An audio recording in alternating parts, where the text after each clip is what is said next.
Hello friends, welcome back to my channel. আশা করি সবাই খুব ভালো আছে। আমি এখন বাজে 11টা 20। তো এখনই জাস্ট খেয়ে দিয়ে উঠলাম। এখন কাজ বাজে নামবো, কিন্তু একটুখানি রেস্ট নেব, কারণ খেয়ে দেওয়ার পর কোনো কাজ করতে পারি না আর কি, কষ্ট হয় খুব। দেখবে ভরা পেটে কাজ করতে খুব কষ্ট হয়, ওই জন্য একটুখানি বসে নিই, জিরিয়ে নিই, তারপরে কাজ বাজ শুরু করব। আর এদিকে মাও বেরোবে। তো একটা ঘটনা ঘটেছে, সেটা তোমাদের পরে বলবো, ঠিক আছে? তো চলো। তো দেখতে পাচ্ছ আজকে রান্নাঘরটা একটু ডিপ ক্লিন করবো। সেই মহালয়ার আগে ডিপ ক্লিন করেছিলাম, মানে অনেকগুলো দিন হয়ে গেল, এই কালী পুজো আর মাত্র 7-8 দিন বাকি।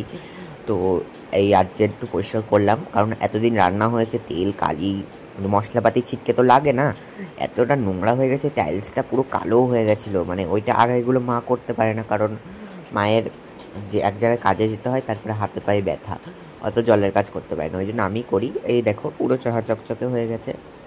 আর এগুলো না আমাকে শিখে নিতে হয়েছে, কারণ কী বলতো, আমার জীবনে মানে এমন এমন কিছু জিনিস ঘটে গেছে, তারপরে এগুলো আমি আস্তে আস্তে এমনি শিখে গেছি।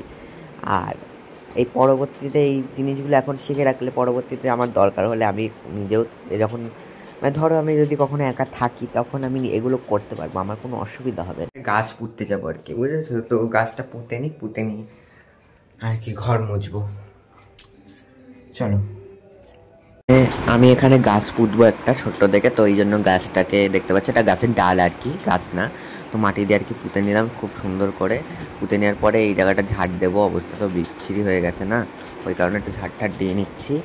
আর এদিকে ঝাড় দিয়ে নেওয়ার সময় চেলা দেখেছি, চেলা না কি জানি না বাবা, আমি জানি না, দেখেছি। তো যাই হোক, সাবধানে সাবধানে একটুখানি ঝাড় দিয়ে নিলাম। তো দেখতে পাচ্ছ সুন্দর করে ঝাড়পাট নিয়ে নিয়েছি। ঝাড় দিয়ে নিয়ে, আর এই ঝাঁটাটা না সে মুড়ো ঝাঁটার মতন হয়ে গেছে ক্ষয়ে গিয়ে, বুঝেছো? তো আমি সুন্দর করে ঝাড় দিয়ে নিলাম। তো গাই দেখলে গাছ ঠাছ পুঁতে আসলাম।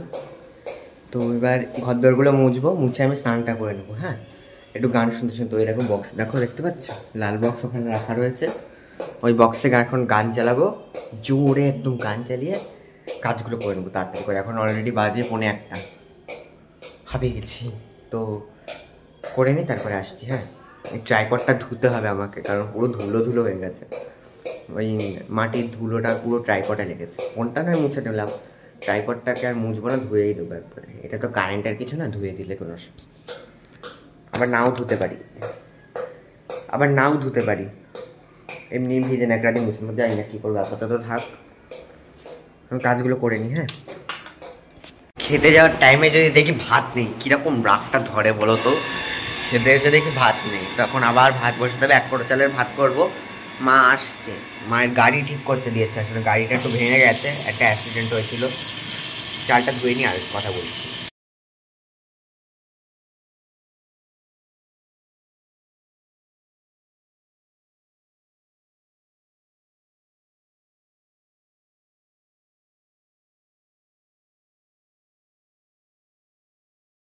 তো দেখো গাইজ, একটু খেতে ঘুমিয়েছিলাম, তারপরে উঠলাম এই 6:30 বাজে। আর এদিকে দেখো জামা কাপড়, আর এদিকে এই যে আমি এখনও ভাঁজ করছি কম্বলটা, শুয়েছিলাম যেহেতু এসি চালিয়ে, ওই জন্য।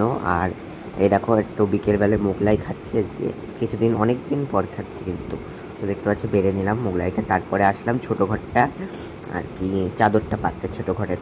তো দেখতে পাচ্ছ চাদরটা পাতছে, আর এই চাদরটা না একটুখানি ব্যাকা মতন, মানে চাদরটা কাটাই ব্যাকা, বুঝেছো? তো যতই আমি সোজা করে পাতার চেষ্টা করি না কেন, কিন্তু চাদরটা ব্যাকা। তো যাই হোক, মানে আর কি, যে দর্জি কেটেছিল চাদরটা, তো বানানোর টাইমে সেই ব্যাকা করে কেটেছে বলে এই চাদরটা ব্যাকা। তো এটাই পেতে নিলাম, এমনি আরাম, শুয়ে আরাম, খুব পাতলা। তো বালিশগুলো রেডি করে নিলাম, আজকের মতন টাটা।